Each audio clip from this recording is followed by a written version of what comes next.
ఎంతో వందనాలు చెల్లించుకుంటున్నాం. మా జీవితము అల్పమైనదైనను మేము పడుతున్న ప్రయాస ఈ లోకంలో మా శరీరంతో చాలా గొప్పగా కనిపిస్తుంది. శరీర సంబంధమైన మనసు కలిగి ఈ మందిరంలోనికి ప్రవేశించటం దుర్లభ జీవితానికి పరాకాష్ట కనుక మా జీవితాలని మీ బాధల చెంత ఉంచుతున్నాం.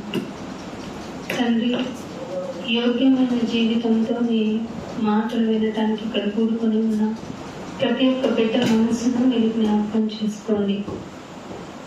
నైనా మీరు ఇస్తున్న ఈ సమయము చాలా ఖరీదైనది, చాలా గొప్పది, చాలా విలువైనది. అది తెలుసుకున్న మేము మా జీవితాల్లో ఎలా బ్రతకాలో, ఎలా జీవిస్తే మేము మా ప్రయాణాన్ని ముందుకు సాగించగలము మీకు మాత్రమే తెలుసు కనుక అందుకే మమ్మల్ని ఏకపరిచారు. వచ్చిన మేమునైనా ఏకాగ్రతగా నీ మాటలు వింటూ అందున్న విషయాలను గ్రహించుటకు మమ్మల్ని మేము సిద్ధం చేసుకునేటువంటి భాగ్యం అనుగ్రహించండి. అంతేకాకుండా మమ్మల్ని మేము శుద్ధీకరించుకొని నీ కొరకు పాటుపడే బిడ్డలుగా తిరిగి లోకంలోనికి వెళ్ళటానికి సహాయం చేయండి. నీ బిడ్డలను తీసుకుని వచ్చిన విధానం బట్టి స్తోత్రాలు. రాలేనటువంటి వారికి మరొక అవకాశం ప్రసాదించండి నాయన. మీరే ఎంతో ఓర్పు ఓపికగా ఉంటున్నప్పుడు ఎదుటి వ్యక్తుల పట్ల మాకున్న అభిప్రాయాలైనా ఎంత ఇబ్బంది పెట్టినా, బాధ పెట్టినా అంతకు మించిన ఓర్పు కలిగి ఉండాలని నీ ప్రేమను గుర్తు చేసుకుంటూ మేము ముందుకు సాగటానికి మమ్మల్ని సిద్ధపరచండి నాయన. నాయన, ఇదిగో నీ మాటలు చెప్పడానికి ఇక్కడ నిలబడి ఉన్నాను. ఏమాత్రం ఈ లోకంలో అర్హత లేదు, అసలు నీ ముందు నిలబడే పొజిషన్ లేనప్పుడు ప్రభు కేవలం మమ్మల్ని జ్ఞాపకం చేసుకుని నీ కొరకు నిలబెట్టుకున్న విధానం బట్టి స్తోత్రాలు. నీ బిడ్డలకు నీ మాటలు చెప్పాలంటే లౌకిక జ్ఞానం సరిపోదు. పరిశుద్ధాత్మ దేవ మీ సహాయం కూడా ప్రసాదించని అడుగుతున్నారు. మీ బిడ్డలు వింటున్నారు. కేవలం వినువారు మాత్రంగా ఉండి వారిని మోసం చేసుకోకుండా వాక్య ప్రకారం ప్రవర్తించడానికి వారికి మంచి మనసునివ్వండి. ఏ విధంగానైనా సాతాను ఎత్తుకొని పోతాడు కనుక తగు జాగ్రత్త కలిగిన వారిపై మమ్మల్ని సిద్ధం చేసుకుంటూ నీ మాటలు వినటానికి ముందుకు వచ్చిన మమ్మల్ని అందరినీ నీ భద్రతలో కాపాడి మహిమ పొందమని యేసుక్రీస్తు వారి పరిశుద్ధమైన నామమున ఈ ప్రార్థన విన్నపములు అడిగి వేడుకుంటున్నాం తండ్రి, ఆమేన్. దేవుని నామమున మీ అందరికీ వందనములండి. దేవుడు మనల్ని అందరినీ సజీవులుగా నిలబెట్టి ప్రతి ఒక్క అనవసరమైన ఈ లోకపు ప్రయాణం నుంచి మనల్ని పక్కకు పెట్టి ఇక్కడికి చేర్చిన విధానం బట్టి మీ తరపు నుంచి దేవునికి కృతజ్ఞతాస్తుతులు చెల్లిస్తున్నాను. దేవుని యొక్క మాట వినటం అనేది చాలా సులువు. మీకు చాలా మంది చాలా కష్టం అని చెప్పుకుంటారు. వినటం ఏముంది, ఇక్కడ నుంచి ఎవరైనా చెప్పచ్చు, ఎవరైనా వినొచ్చు కదా. చెప్పడం చాలా ఈజీ అండి, చాలా చాలా ఈజీ ఎదుటివాడికి. అందుకే మామూలుగా పుట్టవు సూక్తులు, సామెతలు. ఎదుటోడికి చెప్పడానికి ఉన్నాయి నీతులు అంటారా లేదా? కానీ నువ్వు చేయాల్సి వచ్చినప్పుడు కష్టం కాదు, నేను కంట్రోల్ చేసుకోలేదు అని అంటారు. అవమ్మ అదే చెప్పింది. మరి తాతలు ఎలా చెప్పినప్పుడు పిల్లలు ఎలా చెప్తారు? దేవుడి దగ్గరికి వెళ్ళి చెప్పుకోవాల్సిన నా సమాధానాలు నాకు ఉన్నాయంటాడు. అరే నాన్న, నువ్వు ఎన్నన్నా చెయ్యి, ఏదన్నా చెయ్యి, నీ శరీరాన్ని నలగొట్టి వెరగొట్టకపోతే నువ్వు నా దగ్గరికి రాలేవు. విరిగి నలిగిన అనే హింట్ ఇచ్చాను చూసావు, అది నీ బొర్రకు తట్టనే లేదు అంటాడు దేవుడు. ఎందుకంటే ఎందుకు విరగాలైనా, నేను ఎందుకు విరిగిపోవాలి? అసలు మనుషులు ఇప్పుడు అలా ఉన్నారు. ఎందుకు నలిగిపోవాలి, ఎందుకు విరగాలి, ఎందుకు నలగాలి? ప్రశాంతంగా బ్రతకాలి. కానీ ప్రశాంతంగా బ్రతికే జీవితమే ఆశీర్వాదం అంటుంది ఇప్పుడు లౌకిక సంఘంలో. క్రీస్తు పేరు పెట్టుకొని క్రీస్తుని ప్రకటిస్తూనే అమ్మా నెమ్మదిగా ఉండుటకు రండి, ఆశీర్వాదం కలగజేస్తాను రండి. అదేంటి ఈ మాట ఏం చేద్దాం మరి అంటే, ఏదో దావీదు గారికి టైం పాస్, యుద్ధాలు చేస్తుంటే అన్నిట్లోనూ విజయాన్ని ఇస్తున్నాడు, ఏం చేయాలి దొరక రాశారండి, ఏం చేయాలో తోచట్లేదంట దావీదు గారు. అసలు మాటలలో ఉంటాయండి. దావీదు గారు రాసిన కీర్తనలు కానీ, ఆయన కొడుకు రాసిన సామెతలు కానీ, సామెతలు చూస్తేనేమో ప్రపంచం చదివేశాడు కొడుకు, కీర్తనలు చూస్తేనేమో ప్రతి ఒక్కరి యొక్క మనసును తెలుసుకొని వారి వల్ల, బంధువుల వల్ల, స్నేహితుల వల్ల, రక్త సంబంధుల వల్ల, అయ్యో ప్రతి ఒక్కరి వల్ల ఇబ్బంది పడుతూ ఏంటిదైనా ఈ జీవితం, అయ్యో నాకు భయం కలుగుతుంది అని బాధపడుతూ ఒక ధైర్యం అంటూ ఎవరైనా ఉన్నారంటే నీ వాక్యమేనాయన. ఇదిగో నేను లోకంలోకి వెళ్దామంటే నాకు అంత చీకటిగా ఉంది, ఆ టైంలో నా పాదాలకు వెలిగేంటి నీ వాక్యం కదా నాయన. అయ్యో నాయన, ఎట్లయినా నీ సన్నిధి నుంచి మాత్రం నన్ను దూరం చేయకు నాయన, ప్లీజ్ నాయన. నీ పరిశుద్ధత నుండి నన్ను విడదీయకు నాయన. మనం చేస్తాం ఈ ప్రార్థనలు, చెప్పండి. ఈ రోజు దిచ్చేనాయన, రేపు దిచ్చేనాయన, ఎల్లుండి దిచ్చేనాయన, ఇవే మన ప్రార్థనలు. దావీదు గారు ఎందుకు నాయన 1000 మంది పడినా నేను భయపడినా, ఒక్కళ్ళు వస్తేనే మనం వణికిపోతాం కదా, మాట కూడా రాలేదు నేను వణించాలా అంటే అంటాము. ఇదేంటైనా 1000 మంది పడుతున్నాను, ఐ డోంట్ కేర్ అంటున్నాడు. ఎట్లానైనా అంత ధైర్యం వచ్చింది? నీ మాట, దేవుని మాట యొక్క పవర్ తెలిస్తే మన లోకంలో ఎవరికి భయపడం. కొంచెం తెలిసి కొంచెం తెలియలేదనుకో, సగం నిన్ను పొగుడుకుంటా ఉంటావు, సగం దేవుడానికి స్తోత్రం ఇవన్నీ ఇచ్చినందుకు అంటావు. అంటే ఇలాంటి వాళ్ళని కూడా దేవుడు వాడుకుంటాడా? ఎస్, వాడుకుంటారు. అసలు నలగవు, కరగవు, కరిగించు. ఆయన పిలిచిందే మీ హృదయం కొవ్వింది. ఏ దేవుడన్నా ఇలా పిలిచాడా? నాకు అనిపిస్తూ ఉంటుందండి, ఏ దేవుడన్నా ఇలా పిలిచాడు? మీరు కొవ్విన హృదయాలురా, ఒక టెంకాయ కొట్టండి పోద్ది, పెడ వదిలిపోద్ది, మీ దరిద్రం అంతా వదిలిపోద్ది అని చెప్పాడా? నలిగిపోండి రోయ్, కొవ్విన హృదయం, రాతి లాంటి మీ హృదయాన్ని నేను తీసివేసి మాంసపు, అంటే ఏంటి? ప్రతిదానికి ప్రతిస్పందన, ప్రతిదానికి రియాక్ట్ అవ్వాలి, ప్రతిదాన్ని అగ్రెసివ్ గా తీసుకోవాలి, కానీ ఏ మాత్రము అవుటింగ్ అవ్వకూడదు. ఇది చేయటం అవుతుంటారా? ఈ శరీర నియమము కలిగిన ఈ జీవిత ప్రయాణంలో. అందుకే పౌలు గారు, శరీరానికి ఒక నియమం ఉంది, అది వద్దంటే తెద్దామంటది, ఎద్దామంటే నేను తెద్దామే అంటానంటది. నేను చేయండి, నీ కోపండి అయినా అనేది ఇక్కడ వెళ్దాం. అట్లా దాటి రోడ్డు అసలు నీలో నుండి ఒక పెద్ద అగ్నిజ్వాల వస్తుంది. ఆపగలవదని ఇంకేదంతా పరలోకం. ఏం ప్రాక్టీస్ చేసావు? సాధన చేస్తున్నాను అంటున్నావు, ప్రార్థన చేస్తున్నావు. అది ప్రార్థన తెలిసిపోద్ది, నువ్వు మాట్లాడేదే తెలిసిపోతుంది. ప్రతి క్షణం నీ అంతరాత్మతో నువ్వు యుద్ధం చేయాలి తెలుసా? అసలు నీలో జరుగుతున్న యుద్ధాన్ని నువ్వు పట్టించుకో. అసలు ఇది చేయనా, అది చేయనా, అది చేయి, మాట్లాడే, తిట్టనా, తిట్టే, ఎవరైనా ఇస్తే సజెషన్ తీసుకున్నా ఐ డోంట్ లిసన్ అంటావు అంతే. ఎందుకని? శరీరం పట్టనీది దేన్ని, నువ్వు మంచోడు అంటది అంతే, తెలుసా? అందుకే సేవ చేసేటప్పుడు పౌలు గారు చాలా ఇబ్బందులు పడిపోయానండి. ఎంత ఇబ్బంది! ఇందాక మేము ఒక పాట పాడాం, ఆ పాట నాకు చాలా ఇష్టం. చాలా ఇబ్బందికరమైన పరిస్థితుల్లో ఆ పాట చాలా ఓదార్పునిచ్చింది. అనేక ఈ సువార్త పని చేస్తున్నప్పుడు నా బలం ఏమండి, నా బలం ఏముంటుంది చెప్పండి? ఎవరన్నా అసలు మన మాట తీసుకుని వినంటారా అంటే వింటారా? అదేంటి మనం నుంచో పెట్టుకున్నాడు దేవుడు. అనేక విషయాల్లో ఇక లాభం లేదు నాయన, నేను ఆపేస్తాను, ఎందుకు నా ప్రార్థన నేను చేసుకుంటానులే, నా నీతి నేను కాపాడుకుంటానులే అని చూద్దాం. ఎందుకంటే ఎట్టి పరిస్థితుల్లో మనకి అనుకూలంగా ఉండవు. మీరు గుర్తు పెట్టుకోండి, నిజ క్రైస్తవులకి ఎప్పుడు పరిస్థితులు అనుకూలంగా ఉండవు. మీకు నెమ్మది ఉంది అని అనిపించిందంటే ఎక్కడో ఒక చోట మీరు కాంప్రమైజ్ అయిపోయారు అంతే, సింపుల్. ఇదేనండి క్రైస్తవ జీవితం. పౌలు గారు అనుక్షణం ఎంత బాధ అనుభవించారు. అది ద రిచెస్ట్ పర్సన్ గా ఉన్నారు. అప్పట్లోనే ఆయనకి గుర్రాలు ఉన్నాయి వాహనాలుగా. అంటే ఎంత ప్రౌడ్నెస్ ఉంటది, ఎంత బాడీ లాంగ్వేజ్ లో ఎంత దర్పం. పైగా ఒక ఆఫీసర్ కదండి, ఎంత ఆఫీసరు. అట్లాంటి యాటిట్యూడ్ కలిగిన మైండ్ నుంచి ఒక మూల కూర్చొని డేరాలు కుట్టుకొని పిలుచుకురండి, వాడిని ఈడ్చుకురండి అని పిలిపించి నడి రోడ్డు మీద అవమానించి రాళ్లతో చచ్చిపోయేంత వరకు కొట్టిన తెరవలేదంటే నోరు ఎంతగా తగ్గించుకున్నాడండి ఆయన.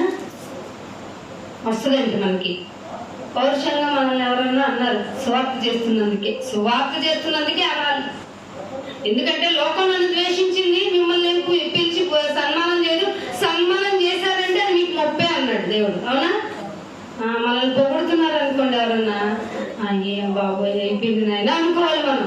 పొగిడితే కానీ నీ శరీరం పొలగించిపోద్దండి. ఒక పాట భలే పాడే ఉన్నానండి, థ్యాంక్స్ అన్నా అంటాం. అమ్మ బాగా పాడన్నా. అయితే ఈ పాటను రాత్రికి వెళ్ళి నేను ఏం చేసుకోవాలి, మననం చేసుకోవాలి. అప్పుడు నీ అంతరాత్మ చెప్తుంది, ఎటనన్నా పులొత్తి భయపడవా, నిజం చెప్పరా. గాలి వస్తేనే తలుపులు వేసుకుని మూసుకొని పడుకుంటావు, నువ్వేంట్రా పులు వచ్చినా భయపడినంటావు, పెద్ద గాలి తుఫాను వచ్చినా నేనేమి ఇబ్బంది పడినంటా, ఏంట్రా నీ మాటలు అని నీలో ఉన్న ఆత్మే నిన్ను క్వశ్చనింగ్ చేస్తుంది. అప్పుడు ఇంకోసారి వచ్చి పాడలేదు, భయం వేస్తుంది. అదే అన్నాడు, మీకు చాలాసార్లు చూపించాను. దావీదు కదట పగలు పాడిన పాట, రాసిన పాట నైట్ ప్రార్థనలో గుర్తు చేసుకుని అమ్మయ్య అనుకునేవాడట. అంత యథార్థంగా ఉండేవాడట. మీరు పడకల మీదకి వెళ్ళండి, టైం దొరికితే ఎక్కడండి, ఫోన్లేగా. ఎన్ని 5 ఏళ్ళు కదా, 6 ఏళ్ళు మొలిసినట్టు మొలుతుంది. మీకు తెలియటల్లా ఎంత ప్రెజర్ మైండ్కి ఇస్తున్నారంటే, ఎంత ప్రెజర్ ఇస్తున్నారు. ఏదో రిలీఫ్ కోసమో నాలెడ్జ్ కోసమో ఇదివరకు కొన్ని వెబ్సైట్లు వెతుక్కునేవాడు, అట్లా కాదు. ఇప్పుడు దొరికిందే తిప్పిందే మళ్ళీ నవ్వుకోవడానికి కాసేపు అలా ఫ్రెష్ అయిపోతున్నాం. లోకపరంగా మనం కూడా వెళ్ళిపోతున్నాం తెలియకుండా. పౌలు గడుపుకుంటే ఏం చేసేవారు అంటారు, మొబైల్ ఒకసారి ఇమాజిన్ చేయండి. అసలు టచ్ చేసి ఉండేవాళ్ళు కాదేమో బహుశా. నాకు వద్దులే బాబు ఆండ్రాయిడ్ ఫోను, ఆ వచ్చిపోయేది ఏదో ఉంటారు కదా, ఏమంటారు ఆ ఫోన్, ఇంత ఫోన్ ఇంతది మామూలు ఫోన్స్ ఉంటాయి కదా, కీప్యాడ్ ఫోన్స్. అది కూడా ఆ నెంబర్ కూడా నొక్కనండి బాబు, నాకు చిరాకు అనేవాడు. అసలు రాకపోవటం ఫోను వాళ్ళ టైంలో, వాళ్ళ జనరేషన్లో రాకపోవటం అదృష్టవంతులు. ఎంత మాట అన్నావు, ఈ మాట వెళ్ళి యంగ్స్టర్స్ ముందనండి. మన వాళ్ళ దగ్గర అసలు పిల్లల్లో అగ్రెసివ్నెస్ ఎందుకు పెరిగిపోతుందో తెలుసా? Because of the phone, Android phone. వాళ్ళు చూస్తూనే ఉంటే బ్రెయిన్కి అండి రెస్ట్ ఇవ్వట్లా. బ్రెయిన్కి రెస్ట్ కావాలండి. అందుకే దేవుడు నిద్ర అనేటువంటి ఒక మంచి ఇది ఇచ్చారు, గిఫ్ట్. నిద్రపోని రోజు చూడండి ఎలా ఉంటారు మీరు, టపాసులకు పేలిపోతూ ఉంటారు. కానీ ఇప్పుడు ప్రతిరోజు ప్రతి ఒక్కరు పడుకునే టైం ఎంత అవుతుంది చెప్పండి? ఖచ్చితంగా 1:30-2. ఎందుకంటే వీళ్ళకున్న డ్యూటీలు, అబ్బాయి ఎవరికి స్టేటస్లు పెట్టాలి, విషెస్ పెట్టాలి, గుడ్ మార్నింగ్ చెప్పాలి. ఎందుకు నీకు గుడ్ మార్నింగ్? ఒక వ్యక్తి యొక్క మార్నింగ్ గుడ్ గా ఉండాలంటే నువ్వు సువార్త చెప్పాలి. అసలు నేను ఎవరికి గుడ్ మార్నింగ్ అస్సలు చెప్పానండి. ఎవరన్నా గుడ్ మార్నింగ్ చెప్పినా ఓకే అండి థ్యాంక్ యూ గుడ్ మార్నింగ్ అండి. చాలా మంది ఆగి అడిగారు నన్ను, గుడ్ మార్నింగ్ ఇదేంటి విచిత్రంగా ఉంది, అడగాలి. మా సారు నేను ఒక డిస్కషన్ లేదు, చాలా మంది తాలూకాలు రాసుకుంటున్నారు కదా, సో అండ్ సో తాలూకాలు. మనం కూడా రాద్దామండి. ఏ తాలూకా అని రాయాలి మనం? ఏంటండి మనం అనుకున్నాం, వరల్డ్ ప్రొటెక్టర్ తాలూకా అని రాస్తాం. ఖచ్చితంగా ఎవరు ఒక్కళ్ళైనా అడగరా మనల్ని, ఏంటండి ఇది? మీకు ఒక శక్తి ఉంది మిమ్మల్ని. ఆ శక్తి భూమి మీదకి ఎంత ప్రేమతో పంపబడ్డాడో తెలుసా? నువ్వు పిచ్చోడివి, చెడ్డోడివి, మంచివాడివి కాదు. అసహించుకుంటారు. నీ ఇన్నర్ ఫీలింగ్ కనుక ఒక స్క్రీన్ మీద పడిందంటే తట్టుకోలేరు ఎదుటి వ్యక్తి కదా. కానీ ఇవన్నీ తెలిసిన దేవాది దేవుడట, అయినా సరే నా బిడ్డను ప్రేమించుకుంటా, అయినా నాకు ఇష్టం నా బిడ్డ అంటే అని తన కుమారుని సొంత బిడ్డని ఇవ్వటానికంట నువ్వు ఇస్తావేంటి? బిడ్డని చర్చిగా పంపించరు చాలా మంది కదా, బిడ్డ కోసం బలియాగం చేస్తారా? నేను అబ్రహాం దీవించింది ఎవరు, నన్ను దీవించండి. మరి అబ్రహాం కొడుకుని ఇచ్చేసాడు, నువ్వు ఇస్తావా అంటారండి ఎవరన్నా? పిల్లలు ట్యూషన్కి వెళ్ళారు, పిల్లలు స్కూల్కి వెళ్ళారు. ఎప్పుడు మరి దేవుని మాట నేర్పించేది ఎప్పుడు? దేవుని మాటను అసలు నేర్పించడానికి వాళ్ళ మైండ్ లోకి వెళ్ళడానికి ఇక్కడ వరకు తీసుకురావడం అనేది పేరెంట్స్ గా నీ బాధ్యత. వాళ్ళు వినరు, ఈ జనరేషన్ వినదు. దేవుడు ఎప్పుడో చెప్పేశాడు, అందుకే కనని గర్భమా గొడవల నువ్వు హ్యాపీ తల్లి అంటారంట. అంటున్నారు ఇప్పుడు జనరేషన్. పిల్లలు లేదా? చాలా సంతోషం అండి బాబు, చచ్చిపోతున్నాం. ఒక CEO మీకు డిక్లరేషన్ కూడా ఇచ్చారు, ఎవరికైనా ఉపకారం చేసినా ఎవ్వడు గుర్తుపెట్టుకోడు. బిడ్డలకి చేసినా నీ సొంత బిడ్డలకి చేసిన వేస్ట్ ఆఫ్ టైం. ఒక టైం వస్తే నాకు టైం లేదంటాడు. అరే నీకు చిన్నప్పుడు నా టైం అంతా వదులుకొని గోరుముద్దలు పెట్టాను, అయితే అసలు నేను కనమనింది ఎవరు అంటారు. తెలుసా మీకు?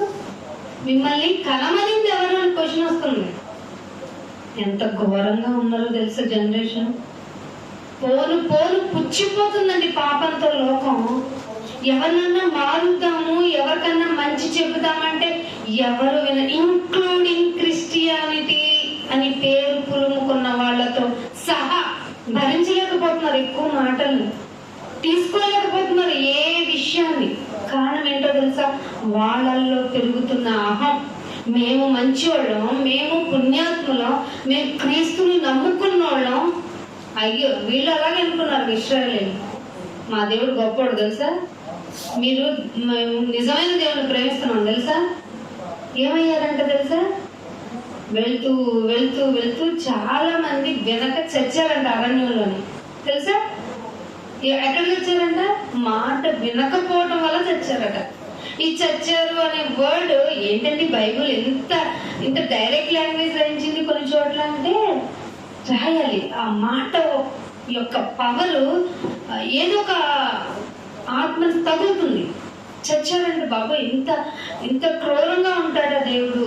ఎప్పుడు ప్రేమమయుడు ప్రేమమయుడు.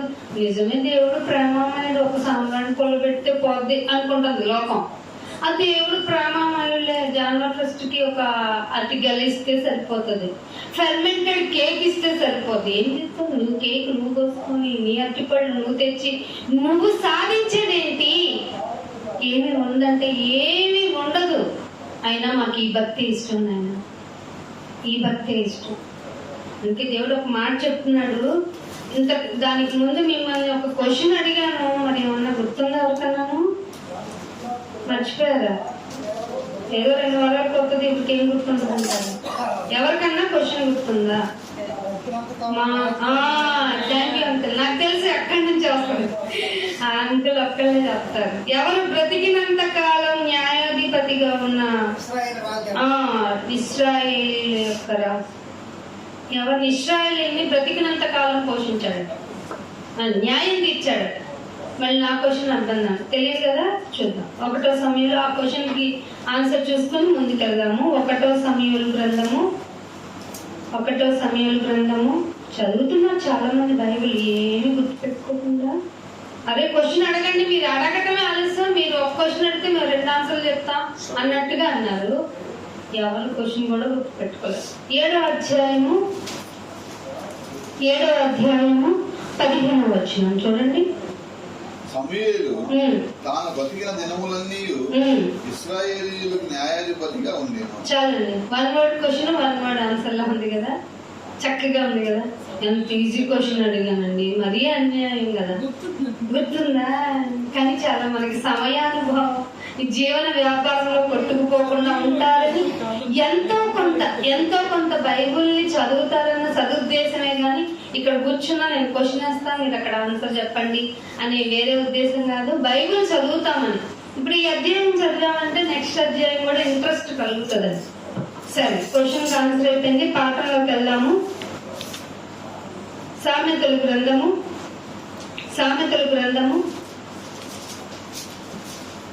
16వ అధ్యాయము. సామెతలు 16వ అధ్యాయము 6వ వచనం చూడండి. కృపాసత్యము వలన దోషమునకు ప్రాయశ్చిత్తము కలుగును. యెహోవా యందు భయభక్తులు కలిగి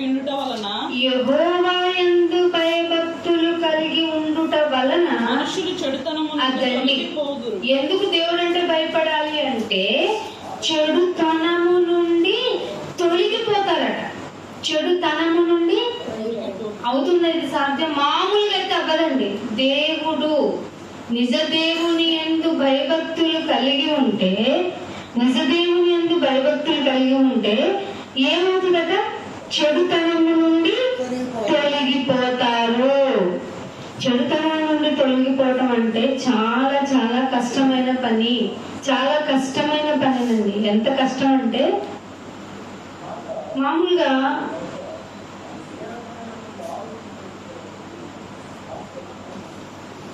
యాక్చువల్గా మనం ఎగ్జామ్స్ రాస్తాం కదా, ఎగ్జామ్స్ రాసి స్టూడెంట్స్గా ఉన్న మనకి చదువులో చదవడం ఎంత కష్టమో తెలుసు. రాత్రి పగలు చదువుతూ ఉంటాం.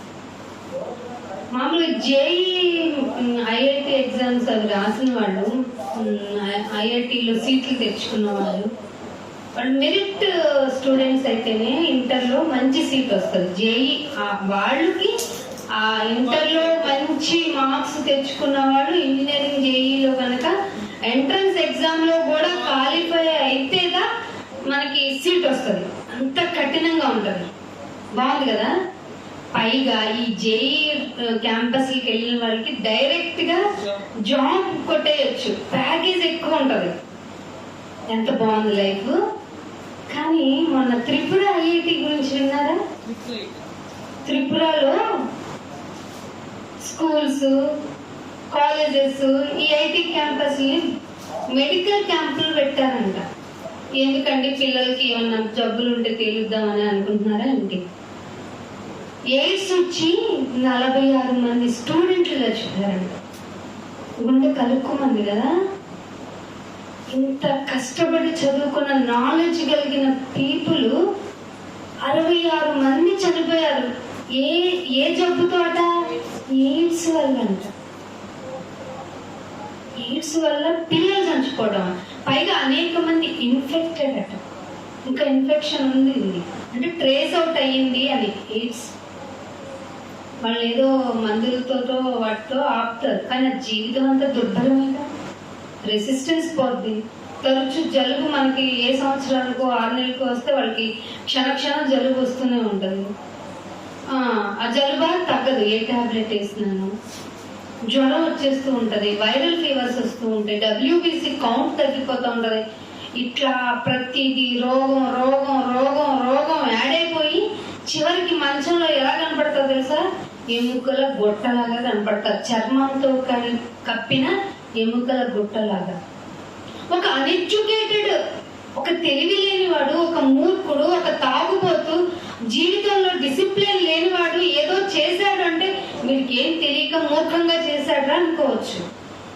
కానీ చదువుతున్న పిల్లలు, ఓన్లీ ఎంగేజ్ కి ఎంటర్ అయిన పిల్లలు, వాళ్ళకి ఏంటంటే డ్రగ్స్ తీసుకుంటున్నారట.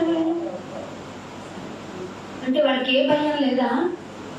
లేదనే కదా అర్థం. అందుకే ఈ మాట మళ్ళీ ఒకసారి చదవండి. 15:6 ఏమంటున్నాడు చూడండి. 16:6 కృపా సత్యము వలన దోషములకు ప్రాయశ్చిత్తము కలుగును. యెహోవా యందు భయభక్తులు కలిగి ఉండుట వలన మనుషులు చెడుతనము నుండి తొలగిపోవును అని ప్రార్థన చేసుకున్నారా? గుడికి వెళ్ళరా? ఇవన్నీ ఎందుకు చెప్తారో తెలిసి, ఇవి సామాన్యంగా వాడుకగా చెప్పబడుతున్న మాటలే. కానీ ఇక్కడికి వస్తే భయం పెరుగుతుంది. చెడుతనం నుండి తొలగిపోతారు. కానీ కామన్ గా ఏమనుకుంటారంట మనుషులు? చూడండి అదే అధ్యాయంలో 2వ వచనం చూడండి. ఒకని నడతలన్నీ అది నేను నడుస్తున్నాను, నేను వెళ్ళే ఫేక్ చాలా కరెక్ట్ అని ఎవరంటారు? పక్కనోడు అడ్డు మీరు అనుకుంటాడు. ఏమంటున్నాడు? ఒకని నడతలన్నీ వాడి దృష్టికి చాలా నిర్దోషం. నేను చేసేదానిలో తప్పే లేదు, ఎవరు చెప్పుకుంటా చెప్పుకోపో అంటాడు. కానీ ఒకడున్నాడు తెలుసా? ఎవరటైనా? యెహోవా. అది ఏం పరిశీలిస్తాడు? నువ్వేం చేస్తావు, మనం ఏం చేస్తాం? మనుషులు చాలా మంచోళ్ళండి, చాలా మంచోళ్ళని అంటాం. దేవుడు ఏం చూస్తాడట? ఆత్మలను పరిశీలించును. నువ్వు అనుకున్నా ఇప్పుడు చూడమని దేవుడిని, నా ఆత్మ ఎంత పరిశుద్ధంగా. అబ్బబ్బ, ఆయన ఒక సిచ్యువేషన్ కావాలని ఆయన ఒకడు వెళ్తాడు. వాయుసేనుడు ఎవడాడు? ఆకాశ మండలం మీద కూర్చున్నాడు. ఇప్పుడు వెళ్తాను చెప్పు నువ్వు. అరే నా బిడ్డను పరిశీలించొద్దురా అంటాడా దేవుడు? వద్దురా వాడిని టచ్ చేయొద్దురా అంటాడా? పొమ్ము నీకు ఇచ్చి తిని అంటాడా లేదా దేవుడు? ఎలాగైనా ఏం చేస్తాడు? వీడు వచ్చేస్తాడు, అన్ని నీకు అవకాశాలు ఇస్తాడు, అన్ని నీకు అనుకూలపరుస్తాడు. ఇంకా తక్షణమే పాపంలో పడిపోవడమే, తక్షణమే. అప్పుడు నీకేం మైండ్లోకి రావాలి? నీ నడతల గురించి నబ్బలు కలగాలి, వెలుగుద్దండి. అన్ని బాగుంటే ఏం వెలుగుద్దండి? ఏమీ వెలగదు. ఈ బల్బు ఇలాగే వెలుగుంది, ఏమన్నా ప్రాబ్లం? అదే ఈ స్విచ్ ఆపండి, స్విచ్ ఆపితే మైండ్ ఏమో స్విచ్ ఆపండి అంటే దీన్ని కాదు, మైండ్ స్విచ్ దేవుని పరంగా ఆపి చూడండి. ఎందుకు ఆపరు? ఎందుకు ఆపమండి? కాలక్షేపంగా ఏమక్క అని ముసలమ్మ ముచ్చట్లు అన్నప్పుడు ఇది ఆగిపోదు. ఆఫీస్ పరంగా మన పనులు మనం చేసుకున్నప్పుడు ఇది ఆగిపోద్ది. అయిపోద్దా లేదా? ఎందుకంటే ఒక వర్కర్ని పెట్టాలనుకున్నాం, మా సారే ఉన్నారు, ఒక వర్కర్ని పెట్టాలి, ఈ మైండ్ ఇక్కడ ఆగాల్సిందే, లేకపోతే వాడు మాట వింటాడేంటి? ఆగుద్ది. ఇట్లా మన పనులు చేసుకుంటున్నాం. ఏ పనులు? ఇంట్లో వంటింటి కుందేలు లాంటి పనులు చేసుకుంటుంటాం. ఇప్పుడు ఇది ఉండాలి, అది చేయాలి, ఇది చేయాలి అన్నప్పుడు ఇది ఆగిపోద్ది, అది పని చేస్తుంది. అలాంటి టైంలో ఎంటర్ అవుతాడు. అలాగే కదా అవ్వమ్మ దగ్గరికి ఎప్పుడు వచ్చాడు? దేవుడితో పని చేస్తున్నప్పుడు, దేవుడితో సాయంకాలం నాయన అని హ్యాపీగా ముచ్చట్లు పెట్టుకున్నప్పుడు రాలా, ఎవరూ లేనప్పుడు. అర్థమవుతుందా మీకు? ఎవరూ లేనప్పుడు నీకు అన్ని అనుకూలంగా ఉండి పాపం చెయ్యగలిగినటువంటి అది ఎవడి కనిపెట్టగలరా అని నీ మైండే నీకు క్వశ్చన్ చేసినప్పుడు ఎవడు ఏముంది, ఇది కావాలంటే దేవుడికి తండ్రి ఇది నా బలహీనత అని చెప్పుకుంటా. ఒకవేళ చేసేసిన తర్వాత కూడా నువ్వు చెప్పుకుంటావు. సాతాను అవ్వమ్మని సింపుల్ గా అలాగే పడేస్తుంది, ఏమనలా. ఏంటి నిజమా అందంతే. దాని తప్పేమన్నా ఉందండి? నిజం చెప్పండి, దాని తప్పు ఉందా? ఎప్పటికీ మన సాతాను మీద తప్పు నాది కాదు నాయన ఆకలి అన్నట్టు ఎప్పుడు సాతాను ప్రేరణ వల్ల అలా జరిగింది. బట్ జస్ట్ థింక్ చేస్తాడు, థింక్ చేయి ఒకసారి, ఇలా పాసిబిలిటీ ఉందేమో అంటాడు. తర్వాత విషయం అంతా నీకే వదిలేస్తాడు. అదేమన్నా చేస్తుందా శరీరంతో? నీ శరీరంతోనే నిన్నే నీ కనులో పొడుచుకునేటట్టుగా చేస్తుంది. అప్పుడు ఒక చిన్నప్పుడు స్టోరీ విన్నవాడు, వాడికి అంత బాగా ఇచ్చి నాకు బాగా పూజలు తపస్సులు చేసుకుంటే వరం కావాలని అడిగాడట. ఏం వరం అంటే నేను నెత్తి మీద చేయబడితే వాడు చచ్చిపోవాలి. ఇట్లా అనుకుంటూ అందరి మీద పెట్టుకొస్తున్నాడు వాడు హాబీగా. అందరి మీద పెట్టుకొస్తుంటే ఒకరోజు ఎవరైతే మాకు ఇచ్చాడు ఆయన మీద పెట్టాలనుకున్నాడట. ఇదేంట్రా బాబు నాకు పెట్టాక ఇట్టంట అని, ఇట్లా కాదు నీ నెత్తి మీద ఒకసారి పెట్టుకో ప్రామిస్ అని ఏదో లాజికల్ గా చెప్తే వాడి మీద పెట్టుకుంటే వాడే చచ్చాడు. సింపుల్ గా మనతోనే మన నెత్తి మీదే మనల్ని కాల్ చేస్తాడు సాతాను, అంతే సింపుల్.